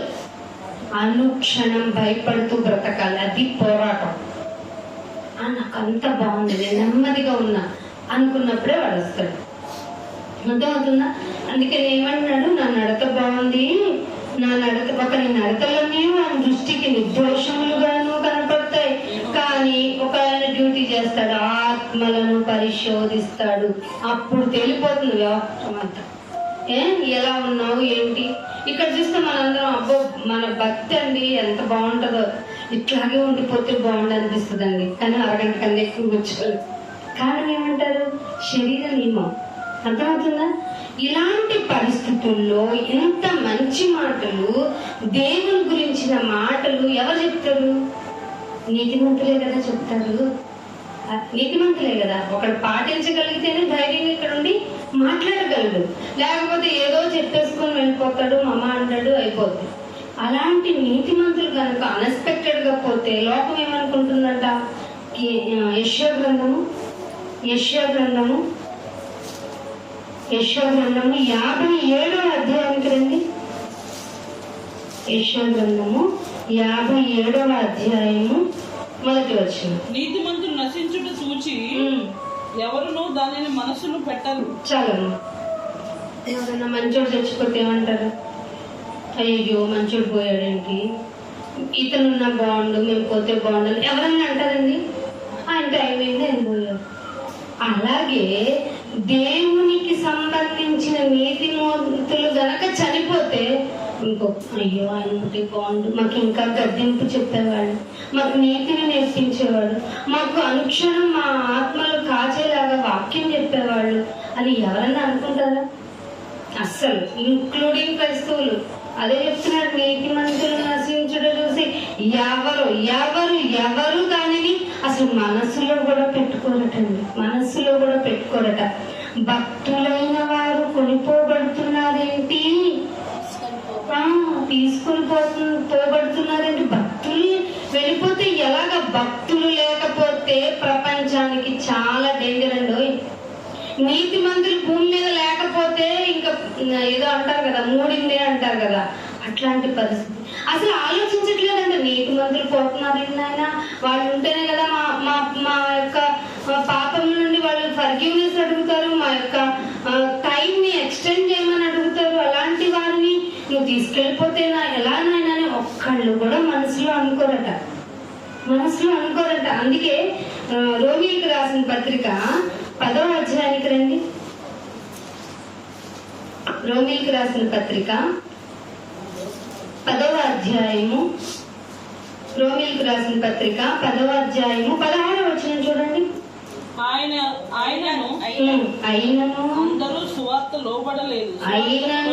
అందరూ సువార్తకు లోబడలేదు. అయ్యి బాబా, ఇది ఎక్కడ చెప్తున్నాడు? రోమి సంఘానికి చెప్తున్నాడు, బయట కాదు. ఏమిటట? అయినను అందరూ సువార్తకు లోబడలేదు ప్రభువా. అందరికీ చెప్తుంటే వినడానికి అందరూ విన్నారు, కానీ సువార్తకు ఎవరు లోబడలేదు. అందుకే మేము తెలియజేసిన సమాచారం ఎవరు నమ్ముతారని ఒక గొప్ప ప్రవక్త, పాత ప్రవక్త చెప్పాడట. ఎవరైనా అని యెషయా చెప్పుచున్నాడు కదా. అంటే ముందే తెలిసిపోతుంది, ఎవడు సరిగ్గా వినడు, ఒప్పుకోడు. ఎక్కడ చెప్పాడు యెషయా గారు అంటే? యెషయా గ్రంథంలోనే చూద్దాం, చూడండి. యెషయా గ్రంథము 50వ అధ్యాయానికి రండి. యెషయా గ్రంథము 50వ అధ్యాయం. ఆయన ఏం చెప్పాడో కూడా మనకు తెలియాలి కదా, అందుకే ఈ వాక్యంలోకి ఒకసారికి వెళ్దాం, ముందుకు వెళ్దాం. యెషయా గ్రంథము 50వ అధ్యాయము 10వ వచనం చూడండి. 50వ అధ్యాయము మీలో యెహోవాకు భయపడి అంటే దేవునికి భయపడిన వాడు ఆయన సేవకుని మాటకు భయపడాలా లేదా? కానీ యెషయా గారికి ఎదురైన అనుభవం ఏమిటట? ఆయన సేవకుని మాట వినేవాడు ఎవడు? బాబు, యెషయా గారికి కూడా ఇలాంటి ఎక్స్పీరియన్సా? ధరధరలాడించేశాడు. 66 పేజీలు రాశాడు. అతి పెద్ద గ్రంథం యెషయా గారు రాసింది. ఆయనకి ఎదురైన అనుభవం ఏమిటట? ఎవడు భయపడి నీ సేవకుని మాట ఏంటండి? ఆయన వెలుగు లేకయే చీకటిలో నడుచువాడా. ఒరే, వెలుగు లేదు నీకు, చీకట్లో నడుస్తున్నావు. వెలుగంటే దేవుని మాట, చీకటి అంటే ఈ లోకం. వెలుగు లేకయే చీకటిలో నడుచువాడు యెహోవా నామమును ఆశ్రయించాలి కదా. ఆశ్రయించాలా లేదా? యెహోవా నామమును ఆశ్రయించి తన దేవుని నమ్ముకోవాలి కదా. నమ్మటం లేదు కదా. 11వ వచనం తీసుకోండి. ఇది ఎంత బాగుంటుందంటే, ఇదిగో అగ్ని రాజపెట్టి, ఇదిగో వినటం లేదు కదా మీరు, అగ్నిని రాజపెట్టి అగ్ని కొరువులను మీ చుట్టూ మీరే పెట్టుకున్నారా. దేవుడు చెప్తున్నాడండి. దేవుని మాట వింటాం, వెళ్ళిపోవటం అనుకుంటున్నారు. అయ్యో అమాయక జనం, ఎవరికైనా సత్యం నోటికి వినపడి, కంటికి కనబడి, మీ చెవికి వినపడుతుందంటే మీ చుట్టూ మీరే నిప్పు పెట్టుకున్నట్టు అని చెప్తున్నాడు. ఇదిగో అగ్ని రాజి పెట్టి అగ్ని కొరువులను మీ చుట్టూ పెట్టుకున్న వారు లారా, మీ అగ్ని జాలలో మీరే నడవండి. రాజబెట్టిన అగ్ని కొరువులలో నడవండి. నా చేతి వలనే ఇది అవుతుందని గుర్తుపెట్టుకోండి. అగ్ని ఏం చేస్తుందండి? అగ్ని అంటే మల్లెపూల ఏంటి? మెత్తగా ఉంటే నడుస్తున్నప్పుడు బాగుంటానికి. అగ్ని అంటే ఏం చేస్తుంది? అగ్ని కొరలు అంటే దగ్గరకు వచ్చి, అంటే విభజించబడి మరీ ఎట్టి పరిస్థితుల్లోనూ తప్పించుకోవు. అది పరిస్థితి. ఏమంటున్నాడు? అగ్ని కొరవలలో నడువుడి, నా చేతి వలన ఇది మీకు కలుగుతుంది. అప్పుడు మీరు ఎలా ఉంటారు తెలుసా? మీరు వేదనతో పండుకోవటం ఏంటండి? అంటే లెగలేని పరిస్థితి వస్తుందని అర్థమవుతుందా? ఇది లోకంలో ఉన్నప్పుడు జరిగితే చాలా మంది ఒక రోగం కుదరని జబ్బుతో మంచం మీద పడ్డారనుకోండి, వాళ్ళ పరిస్థితి ఎలా ఉంటుంది? మామూలుగానే మనల్ని ఒక ఫీవర్ అంటుకుంది అనుకోండి, ఎందుకులేండి ఫీవర్ వరకు అక్కర్లా, జలుబు 2 రోజులు పోవాల్సింది 1 వారం పట్టింది అనుకోండి. దేవుడు ఏంటో నాకు ఇంత పరీక్ష పెట్టాడు, లేకపోవట్లేదు, తుమ్ములు వస్తూనే ఉన్నాయి, కారిపోతుంది, తింటాను కావట్లేదు, అసలు ఎవరంతా ఎన్ని చదువుతామండి బాబు. ఒక కోల్డ్కే ఎక్కడ లేని ఒక ఇదంతా మనకే వస్తుంది, ఒక విరక్తి వచ్చేస్తుంటుంది మనకి. ఆఫ్టర్ ఆల్ జలుబుకే, అది వైరస్ మినిమం 7 days అది బతికే ఉంటుంది. ఇంకొంచెం మనకి మాలాంటి రెసిస్టెన్స్ లేని అలాంటి వాళ్ళకి 10 రోజులు ఖచ్చితంగా ఉంటుంది. అందుకే ఎవరైనా కోల్డ్ ఉన్న వాళ్ళకి నేను భయపడతానండి, చాలా భయపడతా. ఏమండి చిన్నప్పటి నుంచి నా ఫోబియా అండి, ఎవరైనా నా బాటిల్ తీసుకున్నారంటే నాకు ఇబ్బంది పడిపోతాను. ఎందుకని అంటే కొంచెం అదొక ఇది ఎలాంటి అంటే పర్లేదులేండి ఇందులో చెప్తాను. ఎలాంటిదంటే ఎవరైనా తీసుకున్నట్టు వాళ్ళకి ఏమన్నా కోల్డ్ ఉంటే అమ్మో నాకు వచ్చేస్తుంది. ఎందుకంటే వారంలో పోవాల్సిన 10-15 రోజులు పడుతుంది కదా. అలాంటిది స్కూల్లో నన్ను బాగా ఏడిపించేవాడు కాలేజ్ వరకు. ఇలా ఈ ఆఫ్టర్ ఆల్ చిన్న కోల్డ్కి జలుబుకి భయపడి బ్రతుకుతున్న మనకి ఎంత బాధ ఉంటుందండి. కానీ అగ్ని జ్వాలలు కోరలు కలిగినది, అది వేదన పుట్టించేది, పడుకోబెట్టేది అంటే లెగవలేనిది ఎట్లా ఉంటది, ఎప్పుడు ఉంటది అంటే దేవుని మాటను వింటూనే లక్ష్య పెట్టక వినక చెయ్యక ఉన్న వాళ్ళ పరిస్థితి ఇలా ఉంటదని యెషయా గారు చెప్పారని పౌలు గారు రోమీలకు చెప్తున్నాడు. ఆనాడు యెషయా ముందే చెప్పాడు. ఇలాంటి వాళ్ళ పరిస్థితి ఎలా ఉంటుందో అని డిక్లరేషన్ ఇచ్చారు యెషయా గారు. అగ్నిని మీ చుట్టూ పెట్టుకున్న వారులారా అంటున్నాడు. అంటే సత్యవాక్యము మీ చుట్టూ ఉంది అంటే అందుకే 2 అంచెలు కలిగింది అర్థం అనేది.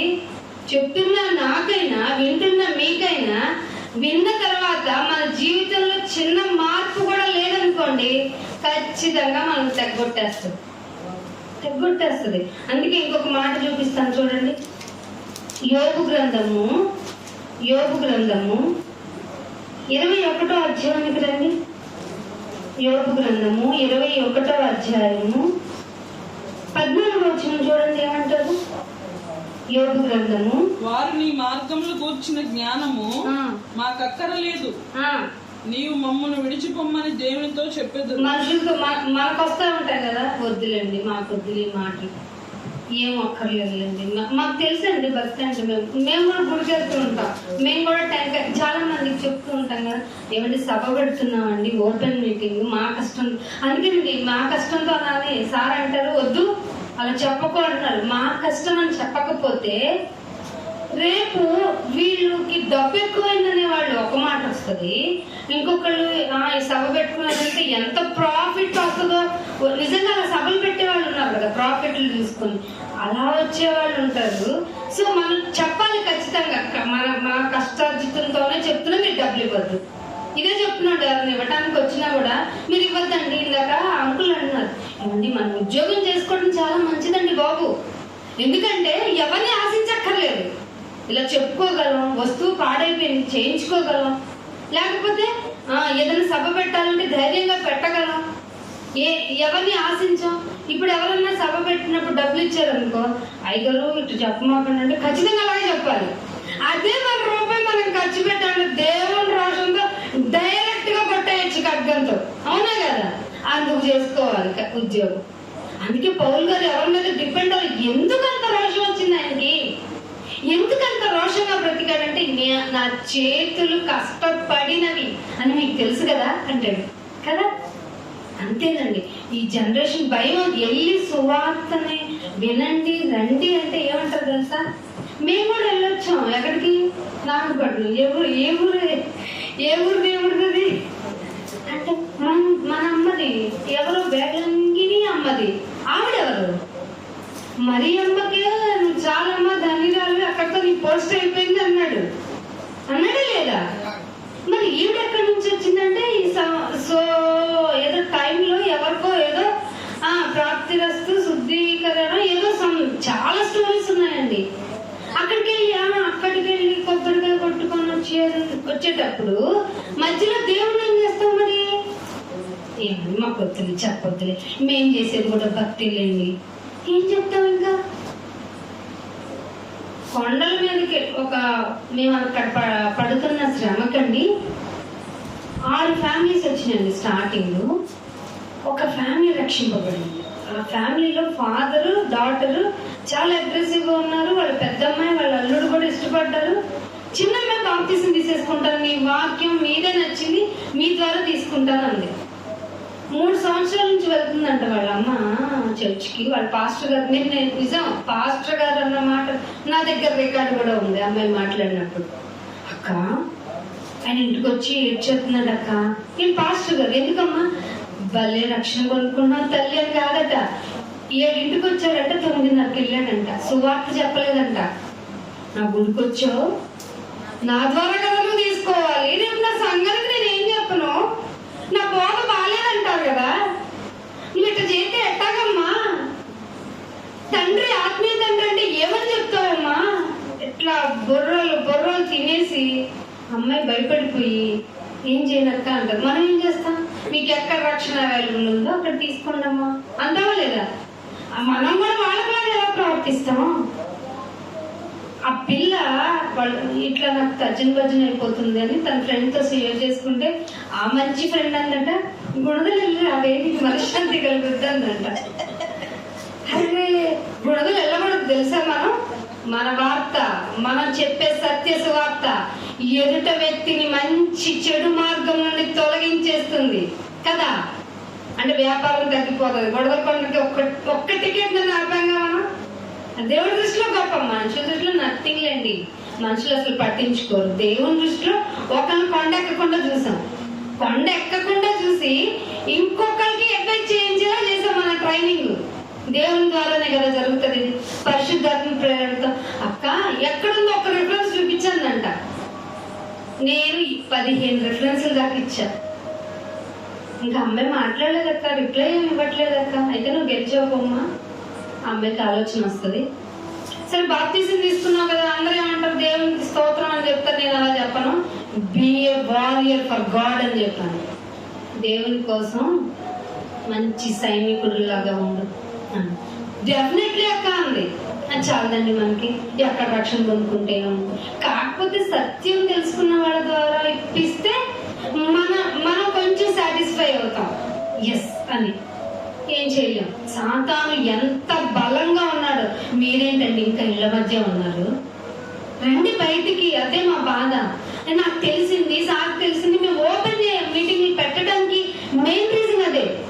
మనం కూడా చెప్పకపోతే సత్యాన్ని సమాధి చేసేస్తారండి. సత్యాన్ని సమాధి చేసి ఇప్పటికి చాలా సంవత్సరాలుగా అసత్యమే సంఘంలో వెళ్తాంది. మనం కూడా సత్యం తెలుసుకొని మౌనంగా ఉంటే దేవునికి మనం శాపగ్రస్తులు ఉన్నా ఆలోచించాలి కదా. మనం కూడా లోకపరంగా వాళ్ళ కర్మ వాళ్ళదేనండి అనుకుంటే ఎలాగా? వాళ్ళనే కదా మార్చడానికి. వాళ్ళల్లో ఏదో అసలు పౌలు గారు లోకపరంగా ఎంత ద్రోహి అండి. ఇళ్లలో నుంచి లాక్కొచ్చేసేవాడంట. క్రీస్తు పేరు వినపడుతుంది అంటే లాక్కొచ్చిన వాళ్ళు, చంపేసిన వాళ్ళల్లో అతను ఉన్నాడు కదా, యాకోబును చంపేసిన వాళ్ళు కూడా ఇతను కూడా సైన్ చేశాడట. స్టెఫెన్ చంపినప్పుడు కూడా డిక్లరేషన్ ఎస్ ఓకే అప్రూవ్డ్ అని సైన్ చేశాడట. ఇతను ఒక యవ్వనుడు కూడా ఉన్నాడు అంటున్నాడు. అంత యవ్వనంగా ఉంటే ఒక్క దెబ్బకి దేవుడు కొడితే ఎన్ని పత్రికలు రాశాడో చూసుకోండి. ఎంత మందిని లేపాడు. ఇప్పటికీ మనం చదువుతున్నాం ఆయన మాటల ద్వారానే కదా. క్రొత్త నిబంధనలో మనం ఇన్ని నేర్చుకుంటున్నాం. అందుకని ఏమంటున్నారు? ఇంత మాటలు చెప్తుంటే ఏమంటారట? చదవండి ఆ మాటను. యోగ గ్రంథము 21:14 ఏమంటున్నాడు చూడండి. వారు నీ మార్గములను గూర్చిన జ్ఞానం మాకు అక్కర్లేదు, నువ్వేం చెప్పక్కర్లేదు, మాకు తెలుసు అని. బాబాయ్ నన్ను వదిలిపెట్టేనాయన అని ఎవరితో అంటారంటే? మనుషులతో అన్నట్టు అంటారంటండి. ఇక్కడ మీకు లాజిక్ అర్థం అవ్వాలి. ఇక్కడ డైరెక్ట్ గా దేవుడు రాడు. దేవుని తరపున ప్రతినిధులు, సేవకులు వస్తారు. వాళ్ళు ఏమైనా చెప్పిన ఏమంటారు? మాకు వద్దండి, మాకు తెలియని బాధ. చాలా మంది అండి వెళ్ళి సంఘాలకి రిఫరెన్స్ మనకంటే ముందు చెప్తారు. మనమేమో భక్తిలో మనల్ని మనం పరీక్షించుకో చూపించుకుంటూ ఆ రిఫరెన్స్ సో అని చెప్పేస్తారు. మరి దాని ప్రకారం అంటే మా వల్ల కదంటారు. అందుకని నీ మార్గంలో వచ్చిన జ్ఞానం మాకు వద్దని కూడా అక్కర్లేదు అంటే నిర్లక్ష్యం అన్నమాట. అవసరం లేదు, అక్కర్లేదు పో, అవసరం లేదు పో. ఈ వర్డింగ్ ఏంటో తెలుసా? యాటిట్యూడ్ వర్డ్స్, పొగరు. అర్థమవుతుందా? అలాంటి మాటలు మాకు అక్కర్లేదు, ఏం అక్కర్లేదు అంటే ఏంటర్థం? వాడు చాలా యాటిట్యూడ్, ఇంటర్నల్ గా వాడు చాలా ప్రౌడ్ గా ఉన్నాడని అర్థం. అలాంటి క్యారెక్టర్లు ఉన్నాయి ఇక్కడ. ఏమంటున్నాడు? నీ మార్గములు వచ్చిన జ్ఞానం మాకు అక్కర్లేదు, నువ్వు విడిచి తొందరగా పో అన్నాడంటే వాడి జీవితం నాశనం అయిపోయింది. ఎప్పుడు దేవుని సేవకులు నీతిని గురించి చెప్పేవాళ్ళు నీ వెంటే నీతో నీ కొరకు ఉంటే అది ఎంత బ్లెస్సింగో తెలుసా? ఎంత బ్లెస్సింగో తెలుసా? అసలు తప్పిపోకుండా ఉంటామండి. మనంతటా మనం వాక్యం చదువుకోం. మనలో ఒక్కొక్క రోజు బలహీనత వస్తుంది, ఒక్కొక్క రోజు నిరాశ వస్తుంది, ఒక రోజు లోకపరమైన ప్రెషర్స్ మనల్ని ట్రిగ్గర్ చేస్తూ ఉంటాయి. అలాంటి టైంలో నిజంగా దేవుని మైండ్ సెట్ ఉన్న వాళ్ళని పక్కన ఉంటే వాక్యం కోసం కూర్చో, వాక్యం కోసం మాట్లాడుగా, ప్రార్థన చేసుకుందాం అంటే వెంటనే నీ మూడ్ స్ప్రింగ్స్ మారిపోతాయి తెలుసా? కానీ చాలా మంది అంటారంట, నువ్వు అక్కర్లేదు, నువ్వుంటే మాకు తలనొప్పి. ఇదే అన్నారంట పౌలుతో. చూద్దాం అపోస్తుల కార్యము 24వ అధ్యాయము. అపోస్తుల కార్యము 24వ అధ్యాయము 5వ వచనం చూడండి. 5వ వచనం చూడండి. ఈ మనుష్యుడు అయ్య బాబోయ్, పేడ ఏమనుకుంటున్నారు? పేడ వంటి వాడు భూలోకమందున్న సకలమైన యూదులను కలహానికి రేపేవాడు, నజరేయుల మత భేదములకు నాయకుడైనట్టు మేము కనుగొంటిమి అని ఎవరి మీద? పౌలు మీద చెప్తున్నారు. ఎట్లా ఉన్నాడంట పౌలు గారు? ఎలా ఉన్నాడు? పేడ లాంటి వాడు వీడు, వదిలిపెట్టాడు. మనకు ఒక పెద్ద పేడ వీడు అట్లా అనుకుంటున్నారంట. ఎందుకంటే అసలు పైన ఒక మాట 3వ వచనంలో చూడండి ఏమంటాడు? ఫెలిక్సా అంటే రోమా సామ్రాజ్యంలో ఒక అధిపతి. వీళ్ళు ఏలుతున్న వాళ్ళు వాళ్ళే కదా, రోమీలే కదా. వాళ్ళలో ఒక అధిపతిని పొగుడుతున్నారు చూడండి. ఏమన్నట? ఇప్పుడు మనం అనుకున్నట్టే, అమ్మాయి వీళ్ళు వచ్చారు మేము నెమ్మదిగా ఉన్నాం, వాళ్ళు పోయారు మాకు ఇదిగా ఉన్నట్టే అని ఎవరిని పొగుడుతున్నారు? లోకంలో ఏ వాళ్ళని పొగుడుతున్నారు ఇక్కడ. అర్థమవుతుందా మీకు? ఘనత వహించిన ఫెలిక్సా, మేము తమ వలన ఎంత నెమ్మదిగా ఉన్నామో తెలుసా? ఎంత నెమ్మదిని అనుభవించుచున్నామో.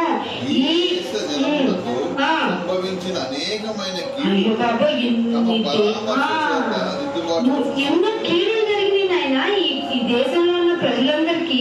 ఎన్నో కీళ్లు జరిగితే మీరు పరామర్శించారు. మీరు అసలు ఇతరులు ఏమంటే లోకంలో ఉన్న ఏ నాయకులైనా ఎవరైనా సామాన్య ప్రజానికానికి హెల్ప్ అనేది జరగదు. మిమ్మల్ని దాసురాండ్రుగా పనికెత్తలుగా మీ రథాల వెంట పరిగెత్తేవారుగా చూసుకుంటారు తప్ప మీకేమీ లాభము జరగదని ఇశ్రాయేలీయులకి ఒక నాయకుడు కావాలి అంటే దేవుడు ముందే చెప్పాడు. ఇది సైడ్ ఎఫెక్ట్. మీకు నాయకుడిని కోరుకున్నారంటే ఇలాగే ఉంటాయి, మీకు లాభం జరగదు, మీరు బానిసలైపోతారు అని చెప్తే ఏమొద్దు నాయన, మాకు ఒక నాయకుడు మమ్మల్ని ఏడాలి ఒకడు అయ్యో మేము భరించి మీరు చదవండి ఇట్లాగే ఉంటాయి. ఇశ్రాయేలు పట్టు కూర్చున్నారంట మాకు నాయకుడు కావాలని. ఆ నాయకుల్ని ఎంత ఘోరమైన పనులు చేసినా పొగుడుతారంట. ఇదిగో అలాగే పొగిడారు యూదులు, అలాగే పొగిడారు. ఫెలిక్స్ అని ఏమని పొగుడుతున్నారు? మేము సకల విధముల సకల స్థలములోను పూర్ణ కృతజ్ఞతతో అంగీకరిస్తున్నాము. ఇదంతా మేము సకల విధముల సకల స్థలములను పూర్ణ కృతజ్ఞతతో యాక్సెప్ట్ చేస్తున్నామైనా. నువ్వు చేసావు చేయలేవు కాదు, మేము అంగీకరించేస్తాం అంతే. కాకపోతే ఏంటంటేనయ్యా నీకు అర్థమయ్యేలాగా తక్కువ టైంలో మేము ఒక ఎక్స్ప్లెనేషన్ ఇస్తాం. చూడు వీడు ఎట్లాంటారో తెలుసా? పేడలు అంటారు నాయన. మీకు మేము షార్ట్ పీరియడ్ లో చెప్తాం. ఏమన్నా తనకు ఎక్కువ ఆయాసం కలగజేయం నాయన. ఇదే అన్నాడు ఇక్కడ 4వ వచనం. మీకు ఒక దైవ భక్తుణ్ణి, దైవ సేవకుణ్ణి ఒక అన్యులైన అధికారి ఎదుట గాని, అన్య జనుల మధ్య గాని ఎలా ఉన్నాడండి? ఏమన్నారండి? క్లుప్తంగా చెప్తాము, మీరు ఎప్పటి వల్ల నెమ్మదిగా శాంతిగా వినాలని మాత్రం కోరుకుంటున్నాం. ఏంటయ్యా అంటే, పౌలు ఎలాంటోడు తెలుసానైనా నీకు? వీడు పేడలాంటోడయ్యా, యూదుడే. సకల ప్రపంచంలో అన్ని చోట్ల ఉన్న యూదులకి మధ్య గొడవ పెట్టేవాడు నాయన వీడు. ఏమంటే మన సత్యం తెలుసుకున్న వాళ్ళము అని ఎవరైనా సభ పెట్టారనుకోండి, ఎక్కడ చోట ఎవరో నోట నుండి ఈ మాట వస్తుంది, వీళ్ళు సువార్త సరిగ్గా జరగని అన్నిటినీ తప్పంటారు, అందరిది తప్పంటారు. అంటే అందరిది తప్పంటారు సరే, బైబిల్లో అంతా తప్పనమనండి. మనం ఒక రిఫరెన్స్ బేస్ లేకుండా మన ఓన్ వర్డ్స్ మాట్లాడతామా? అట్లాగే పౌలు గారు ధర్మశాస్త్రాన్ని మొత్తాన్ని వడపోసిన ఆయన.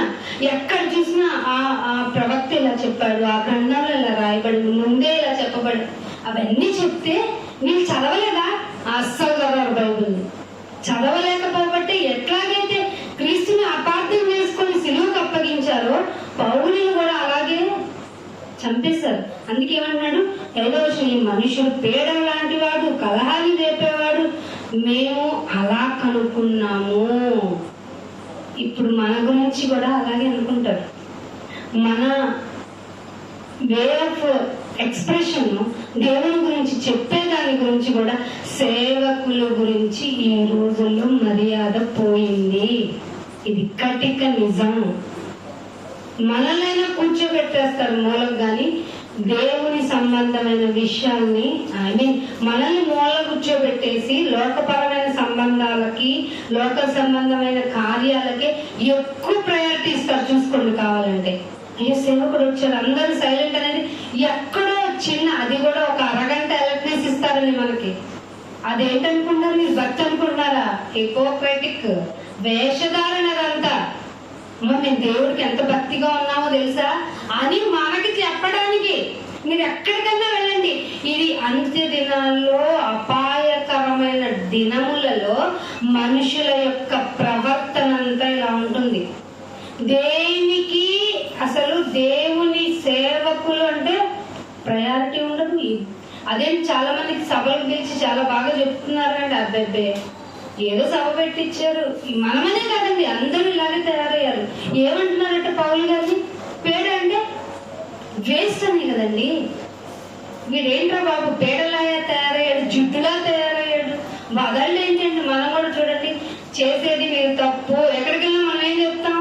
మీరు చేసేది తప్పు. ఆశీర్వాదం పేరుతో అరటికాయ ఇవ్వకండి, ఆశీర్వాదం పేరుతో మీరు ఇంకేదో ఇచ్చి నూనె ఇవ్వకండి, రుమాలు ఇవ్వకండి. అసలు ఆశీర్వాదాలు, ఈ లోక సంబంధమైన ఆశీర్వాదం ఉన్నా లేకపోయినా మనం పరలోకం వెళ్ళాలి, ఆ బోధ చేయండి అంటే ఏమంటారు? ఏమండి ఏదో చెప్పి కదా దేవుని దగ్గర తీసుకురావాలి, ఏదో చెప్పి బంగారం కొనుక్కోమని చెప్పు. ఏమంటే ఇది 24 క్యారెట్సేనా? తెలియకపోయినా ఏదో క్యారెట్లు అంటారే, ఆ క్యారెట్లేనా ఇది అని అడుగుతారా? అడగరా? దాన్నైతే అడుగుతారు. దేవుని వాక్యం గురించి ఎవరైనా అడుగుతారా? మంచిదేదో తెలుసుకోండి అంటున్నాడు దేవుడు. మంచిదేదో చెడ్డదేదో నీ ముందు పెట్టబడింది, ఇక నిర్ణయం నీదా కాదా అన్నాడా? నీదా కాదో తెలుసుకో నువ్వే అన్నాడా లేదా? పేడ వంటి వాడు అన్నాడు. అందుకనే అదే అపోస్తుల కార్యంలో 22వ అధ్యాయానికి రండి. అదే అపోస్తుల కార్యము 22వ అధ్యాయము 22వ వచనం చూడండి. ముగింపుకు వస్తున్నాను. ఈ మాట వరకు అతడు చెప్పినది వారు ఆలకించుచుండిరి. అప్పుడు ఇటువంటి వాడు బ్రతుక తగడు. ఏమంటాడు? సస్తే బాండులు అంటాడు సేవల గురించి అండి. ఎందుకంటే పద్దాక ముళ్ళుకర్లాగా పొడుస్తూనే ఉంటారు కదా. మనం చెప్పేదేమో దేవుని మాట భరించలేరు, చాలా కష్టంగా ఉంటది. ఏమంటారు? ఈ మాట వరకు అతను చెప్పింది విని వాళ్ళు ఆలకించి అమ్మాయిని దిద్దుకోలేదట. ఇట్లాంటోడు బ్రతకటానికే తగదు అని భూమి మీద ఉండకుండా వాడిని చంపేయండి కేకేశారట. పరిస్థితి ముందు పరిస్థితులు ఇలాగే ఉంటాయి. సత్యం కదా అందరూ నమ్మేస్తారు, సత్యం కదా అందరూ బాగా రియలైజ్ అవుతారని అస్సలు అనుకోమాకండి. అందరూ వినుటకు మట్టుకు వింటారంటే ఆ విధమైన ఎంత బాగా చెప్పారు. ఏంటంట మేము చెబితే బాగా ఏంటట చాలా మంది మనం చెప్పినప్పుడు సత్య సువార్త గురించి చెప్పినప్పుడు చాలా బాగా చెప్పారండి వాక్యం. అసలు అయితే ఏంటంట, బాగా చెప్పారండి, ఇదిగో మేము ఇంకో సభ ఇక్కడ పెట్టుతున్నామనండి, అప్పుడు నీలో రియలైజేషన్ వచ్చినట్టు. నువ్వు పొగట్టం వల్ల ఏంటంట లాభం? ఏమీ లేదు. హిపోక్రటిక్ అంతే కదా, అంతే. అందుకని ఏమంటున్నారట, మీరు భూమి మీద ఉండకుండా చంపివేయండి అని చెప్పారు. 23వ వచనంలో కూడా ఏమంటున్నారు చూడు, వాళ్ళు కేకలు వేస్తూ బట్టలు ఇచ్చి అన్నాడు, అంతే కదా. బట్టలు చాలా బాగా ఊళ్ళో ఏదన్నా పంచాయతీ జరిగితే ఏం చేస్తారు, ఇదేదో కప్పుకున్న దాన్ని, అదే పెదరాడంటే మీకు తొందరగా వెళ్ళిపోద్దు, అది తీసి అంటే ఏంటని ఇలా వేసుకుంటారు అనమాట. ఏమంటే బట్టలు విదిల్చుకొని ఆకాశమంతగా దుమ్మెత్తిపోసారట. ఎవరిని దుష్టుడా? నీతిమంతుడైన పౌలు గారిని, సత్యం చెప్పే సేవకుణ్ణి. ఏమంటే ఆకాశము తట్టు దుమ్మెత్తి పోస్తున్నప్పుడంట వారతనికి విరోధంగా 24వ వచనంలో వారతనికి విరోధంగా ఇలాగూ కేకలు వేసి, అసలు కారణం ఏంటని తెలుసుకోవడానికి ముందు సహస్రాధిపతి ఏం చేశాడంటే కొట్టి మాట్లాడాడట. అవకాశం ఇచ్చింది ఎవరు? సొంత ప్రజలు. చాలా మంది అండి సొంత వాళ్ళ మధ్య సొంత వాళ్ళు అవమానం చేయడానికి చూస్తారు. ఇది సాతాను గడుకున్న ఒక లక్షణం. బయట వాళ్ళ దగ్గర అనుకోండి, వాడి మొహం మనం చూడడం, మన మొహం వాడు చూడడం మర్చిపోతాం. సొంత వాళ్ళ మధ్యలో కనుక ఇన్సిడెంట్ జరిగింది అనుకో, అది మర్చిపోలేదు. పైగా వెళ్ళి వాళ్ళ మధ్యలోనికి వెళ్ళి ప్రకటన చేయాలన్న అవకాశం ఇవ్వరు. ధైర్యంగా వాళ్ళ ముందు ఇలా చెప్పలేము. సో వాళ్ళ యొక్క జ్ఞానం ఏంటంటే, ఈ సొంత వాళ్ళ మధ్యలో ఎలా అవమానం చేయొచ్చు, ఎవరిని ప్రేరణ చేయొచ్చు, ఎవరిని ప్రేరేపించవచ్చు, ఇలా లాజికల్ గా వెళ్తాడు వాడు. మీకేం తెలుసండి వాడి విద్యలో? భయం వేస్తుంది. బైబిల్ చదివితే మీకు కూడా అలాంటి భయం వస్తుంది. ధైర్యం రాదు. మా గుండెలు అవిసిపోయి నాయన అని ఎందుకు అన్నారు కొంతమంది భక్తులు. ఎంతగా అసలు నాకంటే డౌట్ వచ్చింది, ఎంతగా కోపం తెప్పించకపోతే దేవుడికి మనల్ని చేసేయాలి, మనల్ని రాజ్యం ఇచ్చేయాలి అన్నంతగా ప్రేయర్, దేవుడికే కోపం తెప్పించేంతగా, దేవుడికే రోషం తెప్పించేంతగా లాజికల్ గా చేసిందంటే సాతాను ఎంత గొప్పవాడండి, బలవంతుడండి. వాడు గొప్పవాడండి, వాడు ఒక దేవతే, వాడు ఒక దేవదూతే. దేవుని గురించి సకలం తెలిసిన వాడు, గుర్తుపెట్టుకుని వాడు. మనం ఇంకా చూడలేదు, భూమి మీద ఉన్నాం, ఈ శరీరంలో ఉన్నాము, మనకు ఒక మాయ కప్పబడి ఉంది. సో మనం కొంత మేర మట్టుకే మనం దేవుణ్ణి థింక్ చేయగలం. వాడు సకలం తెలిసిన వాడు. వాడి టార్గెట్ ఏంటంటే, నిన్ను ఎలాగైనా చచ్చిపోయాను, ఇక నా వల్ల కాదు అని దండం పెట్టేదాకా నిన్ను వదలదు. ఎందుకంటే ప్రాణం తీసే హక్కు వాడికి లేదు కాబట్టి. మీరు సరిగ్గా అలర్ట్ గా ఉండండి. సత్యం తెలుసుకున్నాం కదా అని మనం ఏమి ఆ కాలు రగనేసుకోవటం కదా, మరింత భయం కలిగి ఉండాలి. మరింత భయం మనలో లేకపోతే మనల్ని వాడు టార్గెట్ చేసి చంపేస్తాడు అంతే. అందుకని ఒక మాట చూపిస్తాను చూడండి. రోమిలకు రాసిన పత్రిక 11వ అధ్యాయానికి రండి. ఈ మాట మీకు వింటే మరి ఏమనిపిస్తుందో చూద్దాం. 11వ అధ్యాయం మీ ఆత్మ పరిశీలన చేసుకోండి ఒకసారి. 11వ అధ్యాయము 21వ వచనం. రోమిలకు రాసిన పత్రిక 11వ అధ్యాయము 21వ వచనం చదవండి.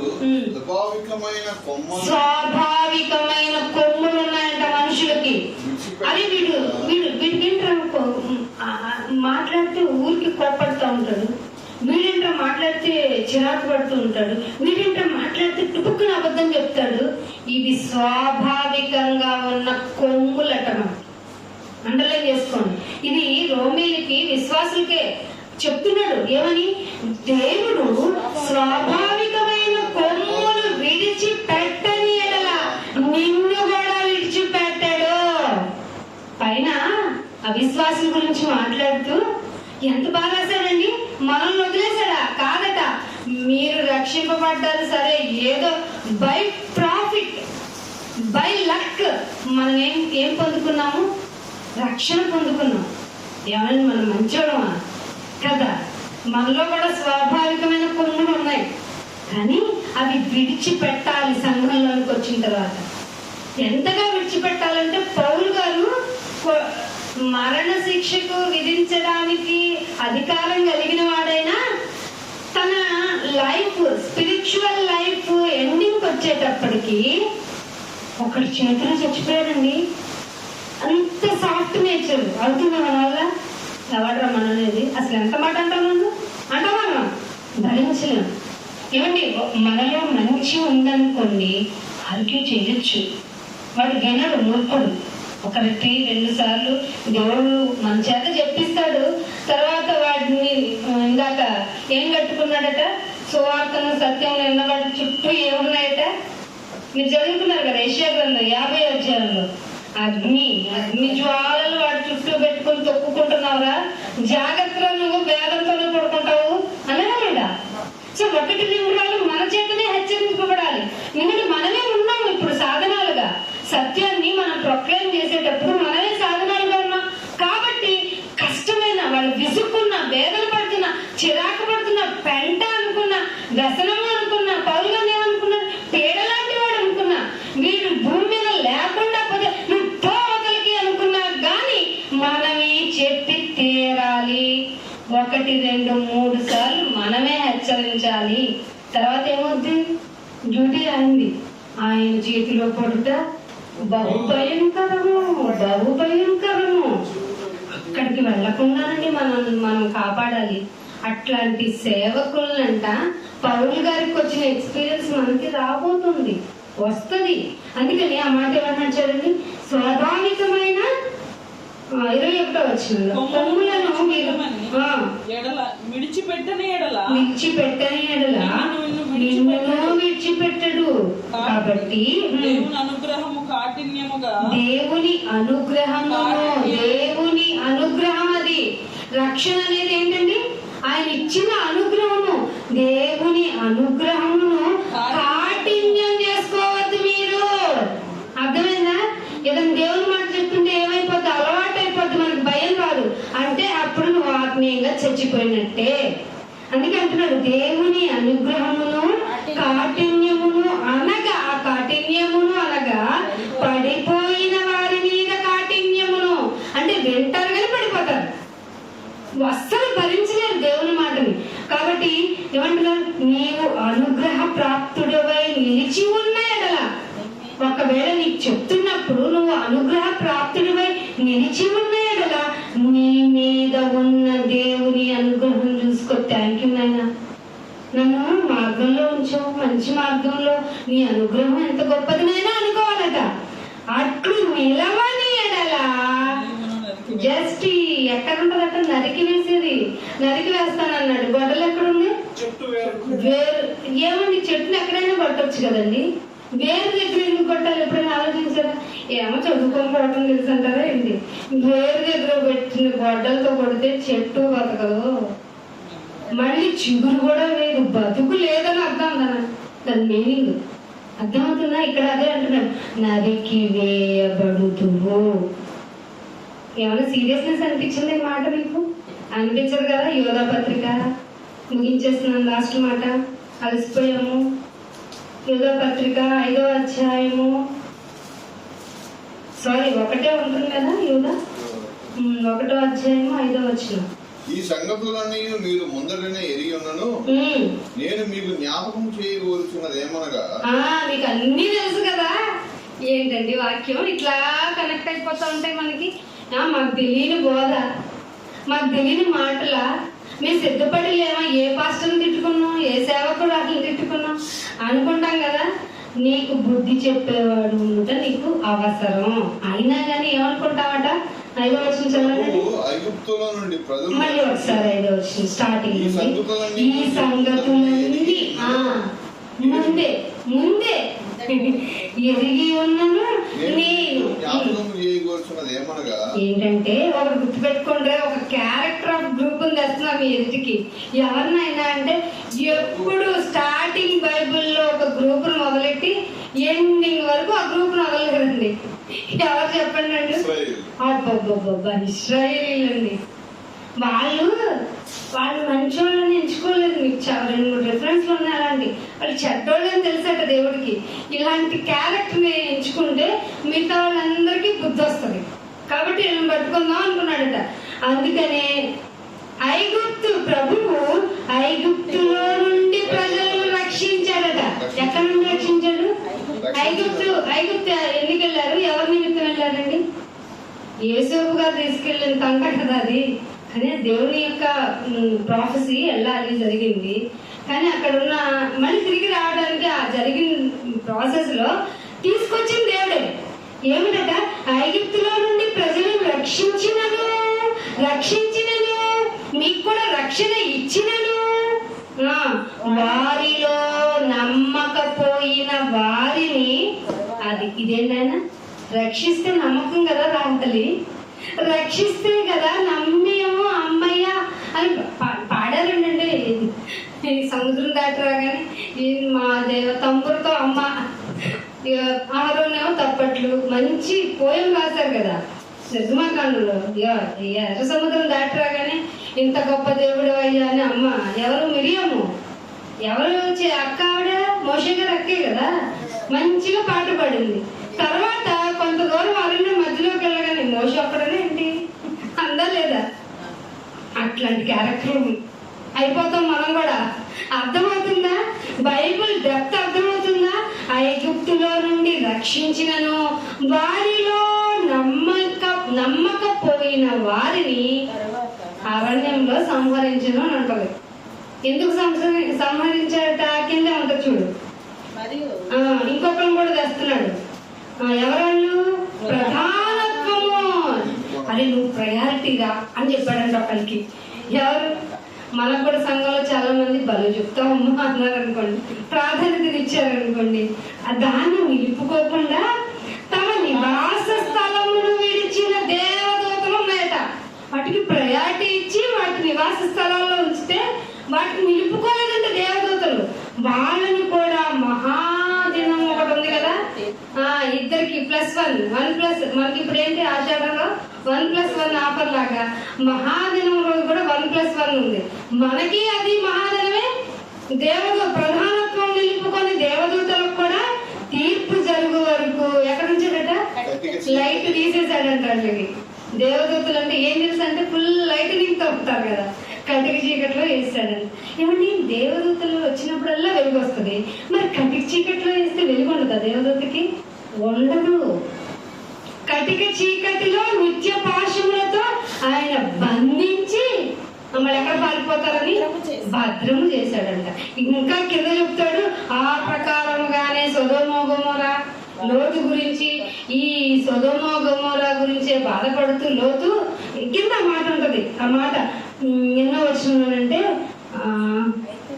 10వ వచనం.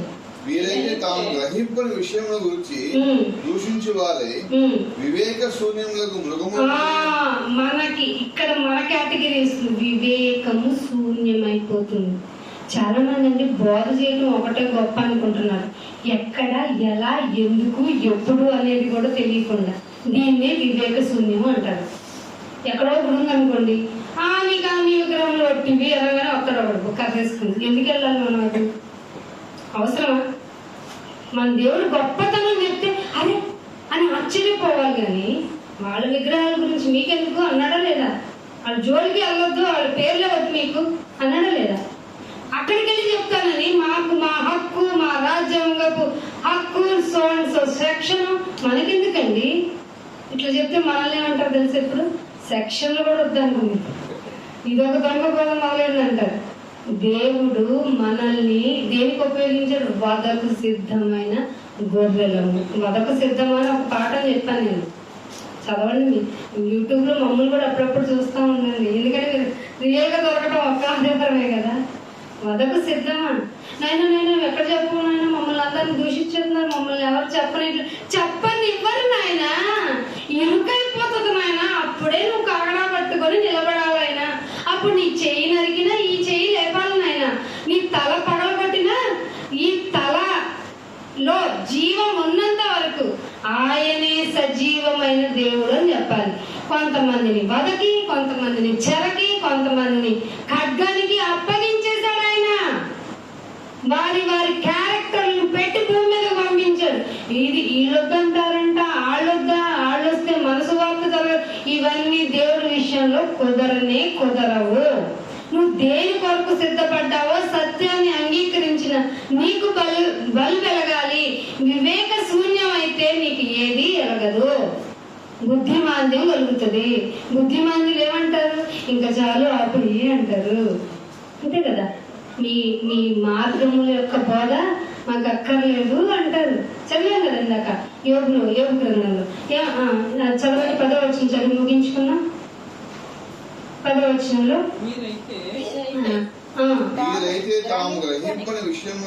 మీరైతే తాము గ్రహింపని విషయంలో గురించి దూషించువారై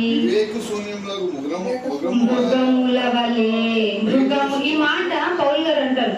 ఏథెన్స్ లో మృగములతో పోరాడాను. మనం మృగాలతో అక్కర్లా, మూర్ఖత్వం కలిగిన వారితో మాట్లాడగలిగితే చాలు. అవుతుందా మన వల్ల? ఏంట్రా మీ దేవుడు సో వాయించాడంటే పదండెట్టేద్దాం అనుకుంటాం.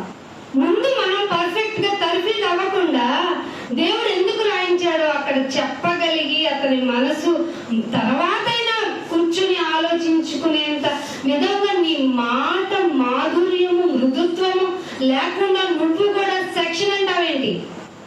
నువ్వు కూడా రాజ్యాంగపు హక్కు అంటావేంటి? మనకెందుకు? దేవుడు ఉన్నాక మనకెందుకండి ఏ హక్కులు? ఏ హక్కు ఉన్నా హక్కు లేని వారం. ఏది ఉన్నా అందరికి ఎలా ఉన్నామంట? మనం వేడుకగా ఉన్నామంటాడు పౌలు గారు. రుచించదు ఈ మాట, ఎవరికి రుచించదు. సత్యాన్ని పట్టుకున్న వాళ్ళకి నిప్పును పట్టుకున్నట్టే. అయితే మనల్ని కాలుతుంది, లేదంటే ఎదుటాలనైనా కాల్ చేస్తుంది. దాన్ని హెబ్రీయులకు రాస్తూ ఆయన ఖడ్గంతో పోల్చాడు. నేను అగ్ని వంటి వాళ్ళని ఆయనే స్వయంగా డిక్లరేషన్ చేసుకున్నాడు. లాస్ట్ మాట 2వ అధ్యాయం, ఇదే రోమిలకు రాసిన పత్రిక, ఈ మాటతో ముగిస్తాను. 2వ అధ్యాయము 8వ వచనం చూడండి. 2వ అధ్యాయము 8వ వచనం. 2వ అధ్యాయము రోమిలకు రాసిన పత్రిక 2వ అధ్యాయం.